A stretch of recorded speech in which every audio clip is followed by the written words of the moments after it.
Welcome students, class 10th math unit 3 दो चर वाले रैखिक समीकरण युग्म। पिछले लेक्चर में हमने एक्सरसाइज 3.2 को कंप्लीट कर लिया था।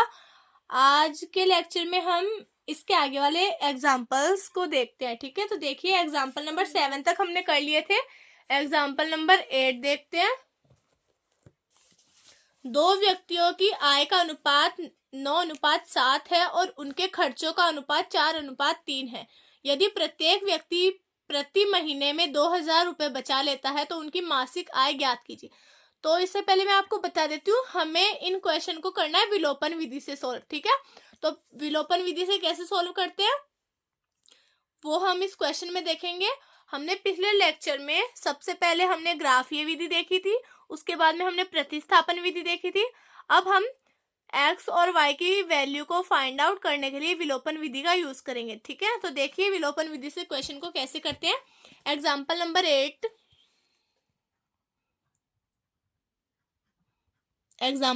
8, विलोपन विधि से हम इसको सोल्व करेंगे। ठीक है, तो दिया हुआ है कि दो व्यक्ति के आय का अनुपात, तो आय का अनुपात तो दिया है, आय का अनुपात इज इक्वल टू है 9:7।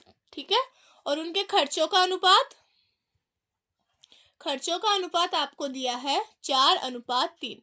इसका मतलब एक व्यक्ति की आय 9 है, 9 और खर्चा 4, और दूसरे व्यक्ति की 7 है और खर्चा कितना है 3 है। तो देखिए आय और खर्च, आय में से जब खर्चे को माइनस करता है तब हमें बचत मिलती है। ठीक है, जितना हमने पैसे कमाए हैं उसमें से अगर हम खर्चे को माइनस कर देंगे तभी हमें क्या मिलती है, बचत मिलती है। तो इसने बोला है कि प्रति महीने प्रत्येक व्यक्ति के 2,000 रुपये बचते हैं। मतलब दोनों के पास खर्चे और बचत, खर्चा और आय दोनों की अलग अलग है, लेकिन बचत दोनों की कितनी हो रही है, सेम हो रही है, 2,000 रुपये। तो अब हमें बताना है कि दोनों की आय कितनी है। ठीक है, तो हम मान लेते हैं कि माना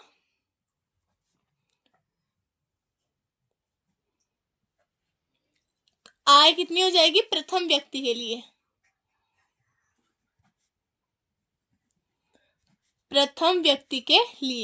तो देखिए पहले के लिए 9 थी और दूसरे के लिए 7, मतलब 9 और 7, मतलब प्रथम व्यक्ति के लिए अगर 9x है, ठीक है, तो दूसरे व्यक्ति की कितनी हो जाएगी, दूसरे व्यक्ति के लिए आय कितनी हो जाएगी, 7x हो जाएगी। अब हम जब इनका अनुपात करेंगे तो देखिए यहाँ पे 9x/7x, ठीक है, दोनों का आय का अनुपात, तो x से x कैंसिल आउट होके क्या बचेगा हमारे पास, 9/7। इसका मतलब यहाँ पे दोनों जगह सेम संख्या आएगी, जिससे इनको मल्टीप्लाई करने पे क्या होगा, हमें इनकी मासिक आय मिलेगी। ठीक है, तो देखिए स्टूडेंट्स, अब हम इनकी इक्वेशन बनाते हैं और खर्चे निकाल लेते हैं पहले इनके, है ना, खर्चों का अनुपात भी निकालना है। तो खर्चा प्रथम व्यक्ति के लिए, खर्चा प्रथम व्यक्ति के लिए हम मान लेते हैं 4 है ना। ठीक है, तो क्या हो जाएगा, 4y हो जाएगा, क्योंकि x तो हमने आय के लिए मान लिया है। और दूसरे व्यक्ति का देखेंगे तो कितना हो जाएगा, दूसरे व्यक्ति के लिए हो जाएगा 3y। ठीक है, 3y। तो हम इनके बनाते हैं इक्वेशन। तो देखिए इसने बोला है कि बचत हो रही है दोनों के पास 2,000 रुपये, तो देखिए बचत निकालते हैं आय में से खर्चे को माइनस करके। तो प्रथम व्यक्ति की आय है 9x और खर्चा है प्रथम व्यक्ति के लिए 4y, तो 9x में से जब मैं 4y माइनस करूंगी तब आएगी इसकी बचत, और बचत कितनी है, 2,000 रुपये। ठीक है, ये हो गई इक्वेशन नंबर 1। यहाँ लिख देते हैं प्रश्नानुसार। दूसरे व्यक्ति के लिए देखें तो देखिए दूसरे व्यक्ति के लिए आय थी 7x और खर्चा कितना है 3y, और बचत कितनी हो रही है 2,000। तो इक्वेशन नंबर 2। अब देखिए विलोपन विधि का मतलब क्या होता है। विलोपन का मतलब जब हमारे पास दो इक्वेशन है तो उन दोनों में से किसी भी एक चर को हम हटा दे पूरी तरह। अब देखिए पूरी तरह कब हटा सकते हैं, जब दोनों समीकरणों में से कोई एक चर की वैल्यू क्या हो, इक्वल हो। तो यहाँ देखिए 9x है और यहाँ पे 7x है, ये इक्वल नहीं है। ये 4y है और ये 3y है, ये भी इक्वल नहीं है। तो हम ऐसी संख्या से दोनों समीकरण को या तो एक संख्या से या अलग अलग संख्या से मल्टीप्लाई करके कोई भी चर को सेम कर सकते हैं जिससे क्या हो जाएगा, वो चर हट जाएगा। तो देखिए मैं इस इक्वेशन को 3 से मल्टीप्लाई कर दूं और इस इक्वेशन को मैं 4 से मल्टीप्लाई कर दूं, तो देखिए क्या होगा, पूरी इक्वेशन को, ठीक है, यहाँ भी पूरी इक्वेशन को करना है।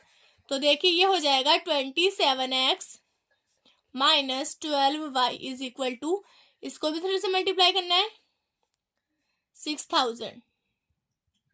ये हो गई हमारे पास इक्वेशन नंबर 3, ठीक है। इसको करते हैं तो 28x minus 12y is equal to 8000। ये इक्वेशन नंबर 4 हो गई। अब देखिए यहाँ से हमें दिख रहा है कि चर क्या हो गई, ये दोनों यहाँ से सेम हो गए। विलोपन का मतलब होता है गायब करना। तो अब हम इनको देखिए यहाँ से कैसे हटा सकते हैं, दोनों इक्वेशन को सॉल्व करेंगे। अब इक्वेशन 3 में से मैं इक्वेशन 4 को माइनस कर दूं, तो देखिए ये माइनस माइनस माइनस क्या हो जाएगा, ये प्लस, और ये क्या हो जाएगा minus. 27x plus and minus 28x है, तो हो जाएगा माइनस x, ठीक है। ये क्या हो जाएगा, plus minus 12y and plus 12y, मतलब ये 0 हो गया, ठीक है। इज इक्वल टू में 6000 और ये है माइनस 8000, तो ये बचेगा माइनस 2000, ठीक है। इसका मतलब x की वैल्यू हमें यहाँ से मिल रही है 2000। इक्वेशन नंबर 5, x की वैल्यू मिल चुकी है। अब x की वैल्यू को आप चाहे इक्वेशन 1 में रखिए चाहे 2 में रखिए, दोनों में से किसी में भी रख के y की वैल्यू को निकाल सकते हैं। तो देखिए x का मान मैं इक्वेशन नंबर 1 में रख देती हूँ। x का मान समीकरण 1 में रखने पर, तो देखिए 1 में रखते हैं 9x minus 4y is equal to है हमारे पास 2000, ठीक है। तो 9 multiply 2000 minus 4y is equal to 2000, ठीक है। ये कितना हो गया, 18,000 minus 4y is equal to 2000। ये हो जाएगा ये माइनस 4y हम उस साइड ले जाते हैं और ये 2000 हम इस साइड ले आते हैं। तो देखिए ये हो जाएगा 18,000 माइनस 2000 इज इक्वल टू हो गया 4y, ठीक है। आगे देखिए 18,000 में से 2000 माइनस करेंगे तो बचेगा 16,000, 16,000 इज इक्वल टू बचेगा 4y। यहाँ से y की वैल्यू क्या मिल जाएगी हमें, 16,000 को हम 4 से डिवाइड कर देंगे, मतलब y इज इक्वल टू बचेगा हमारे पास 4,000, ठीक है। तो y की वैल्यू भी हमें मिल चुकी है।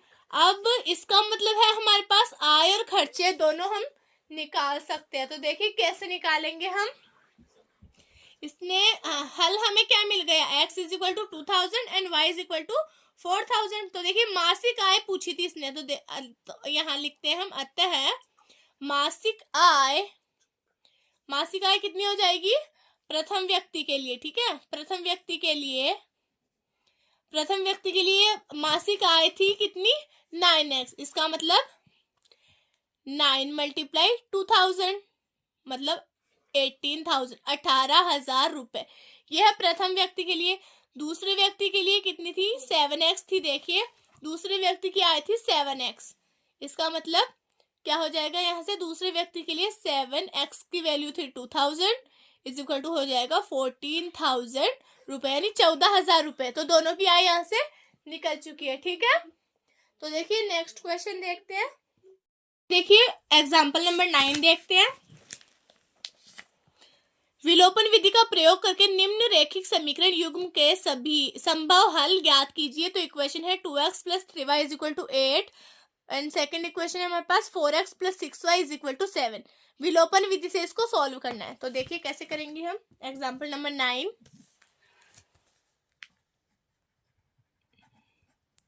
एग्जाम्पल नंबर 9 इक्वेशन हमें दे रखी है 2x plus 3y is equal to 8 and second equation है 4x plus 6y is equal to 7। ये हो गई दोनों इक्वेशन, ठीक है। तो देखिए विलोपन विधि से मतलब हमें चरों को क्या बनाना होगा, सेम बनाना होगा। अब देखिए सेम कैसे बनाएंगे हम, या तो यहाँ है 2x, यहाँ है 4x, यहाँ है 3y, यहाँ 6y, यहाँ 8 एंड यहाँ 7। या तो हम x दोनों में x को सेम कर ले या फिर दोनों में y को सेम कर ले। तो देखिए मैं दोनों तरीके से आपको ये क्वेश्चन करके बता देती हूँ ताकि आपको कोई डाउट ना हो। पहले हम x को सेम करके देखते हैं। तो मैं x को सेम करने के लिए इक्वेशन 1 को 2 से मल्टीप्लाई कर दूं, ठीक है। तो ये क्या हो जाएगा 4x और नीचे भी क्या है 4x, तो इससे क्या हो जाएगा ये इक्वल। लेकिन देखिए 2 मल्टीप्लाई 3 करेंगे तो ये हो जाएगा 6y। यहाँ से हमें x और y की वैल्यू नहीं मिलेगी, तो हमें यहाँ से क्या पता चल रहा है कि x और y की वैल्यू मिलेगी नहीं, अतः इसका क्या नहीं होगा, हल नहीं होगा। अब हमें इसको लिखना कैसे है वो देखें। तो मैं समीकरण 1 को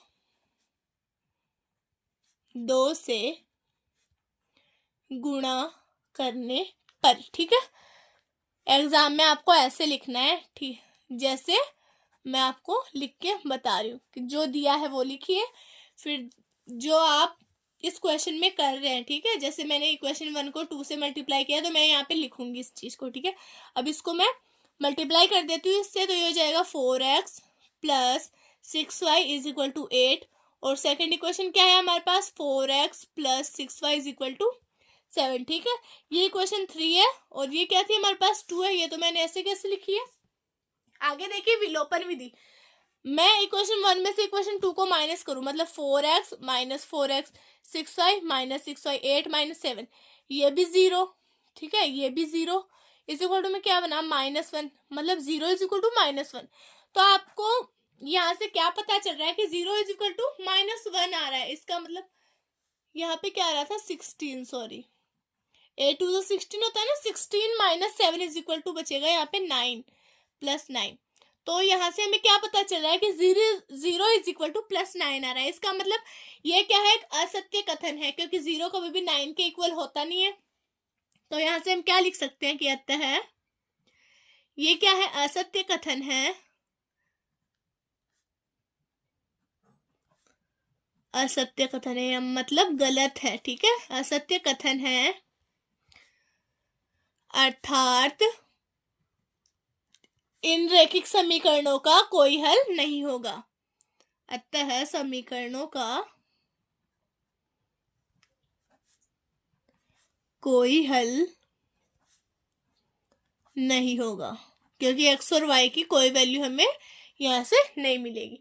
आप अब इन दोनों क्वेश्चन से हमें पता चल गया, ठीक है, इसका मतलब इसको आगे नहीं करना है। तो देखिए एग्जाम्पल नंबर 10, 2 अंकों की एक संख्या एवं उसके अंकों को उलटने पर बनी संख्याओं का योग 66 है, यदि संख्या के अंकों का अंतर 2 है तो संख्या ज्ञात कीजिए, ऐसी संख्याएं कितनी है। तो देखिए इक्वेशन बनाएंगे, फिर हमें ये बताना है कि ऐसी कितनी संख्याएं होगी, ठीक है। तो देखिए इसकी इक्वेशन कैसे बनाते हैं, एग्जाम्पल नंबर 10 देखते हैं।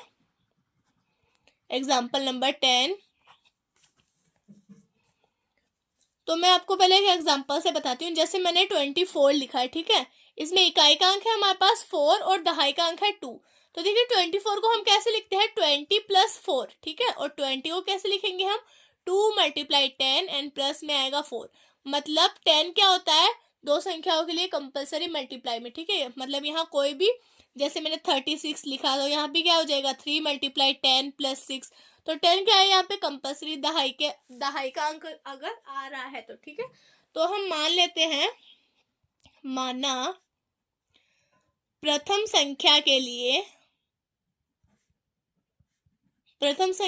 हम मान लेते हैं कि दहाई का अंक हमने मान लिया है कितना है, x है, ठीक है, और इकाई का अंक हम मान लेते हैं y है, इकाई का अंक कितना है y। अब दहाई का अंक x है और इकाई का अंक y है, मतलब इक्वेशन क्या बनेगी, 10x + y, 10x + y। एक इक्वेशन हमारे पास, एक मतलब कि एक संख्या हमें ये मिल गई, ठीक है। अब इसने बोला है संख्या को उलटने पर, मतलब संख्या को उलट देंगे तब इकाई का अंक तो क्या बन जाएगा, x बन जाएगा, और दहाई का अंक क्या बन जाएगा, y बन जाएगा। तो लिख दीजिए कि जब संख्याओं को उल्टा जाता है, अंक को उलट देते हैं तो क्या मिल जाएगा यहाँ से, मतलब जो समीकरण बनेगा उसके लिए दहाई का अंक क्या हो जाएगा, y हो जाएगा, और इकाई का अंक क्या हो जाएगा, x हो जाएगा, ठीक है। उलट देते हैं तो x क्या हो जाएगा, x इकाई का अंक बन जाता है तथा y क्या बन जाएगा, दहाई का अंक बन जाएगा, ठीक है, दहाई का अंक बन जाता है।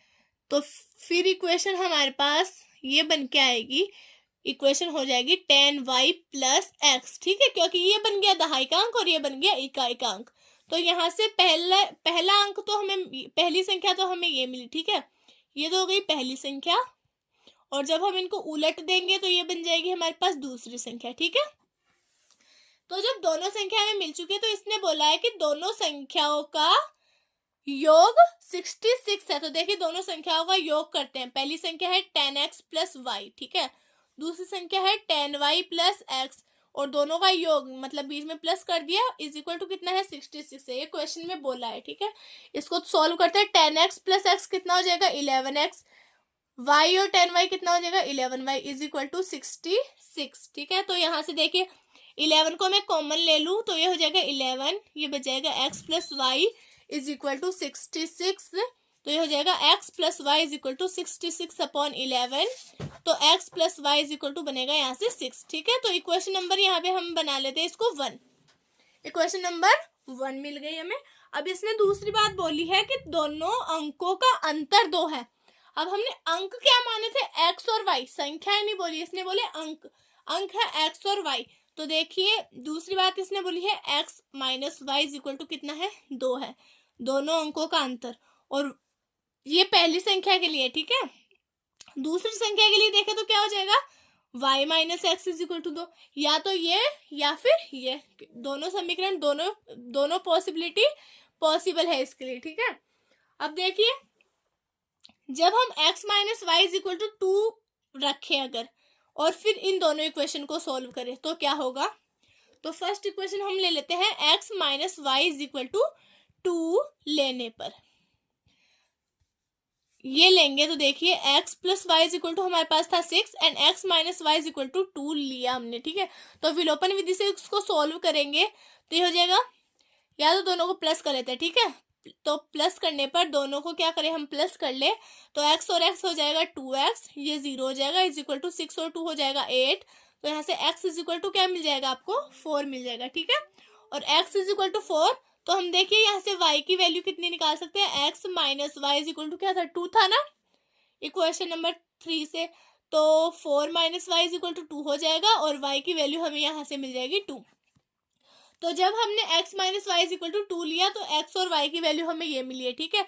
मतलब संख्या क्या मिल जाएगी हमें, संख्या, तो इस अगर हम इस इक्वेशन से निकाले तो इस इक्वेशन से अतः संख्या क्या मिलेगी हमें, संख्या मिलेगी 10x प्लस वाई किया था हमने, मतलब 10 मल्टीप्लाई 4 प्लस वाई की वैल्यू है 2, तो 10 मल्टीप्लाई 4 हो जाएगा 40 प्लस 2 इज इक्वल टू 42, ठीक है। ये हमें मिला है equation x minus y is equal to 2 लेने पर। अब दूसरी कंडीशन हमें क्या मिल रही थी यहाँ से, x plus y is equal to 2 लेने पर। तो देखिए x plus y is equal to 2 लेने पर हम इन दोनों इक्वेशन को सोल्व करते हैं। x plus y is equal to था 6, और ये ले लिया हमने x plus y is equal to 2 ले लिया, ठीक है। अब हम इन दोनों y minus x, equation number ये था four y minus x is equal to 2, ठीक है। y minus x is equal to 2 लेने पर, तो यहाँ देखते हैं y minus x is equal to 2, तो देखिए x माइनस एक्स हो जाएगा 0, y प्लस वाई हो जाएगा 2y is equal to 6 plus 2 हो जाएगा 8, तो यहाँ से हमें y की वैल्यू कितनी मिलेगी 8 अपॉन 2, मतलब y की वैल्यू हमें मिलेगी यहाँ से 4, ठीक है। y की वैल्यू मिल गई हमें 4, y का मान आने के बाद हम इसको इस इक्वेशन में रख देते हैं y minus x is equal to 2 में, ठीक है। तो देखिए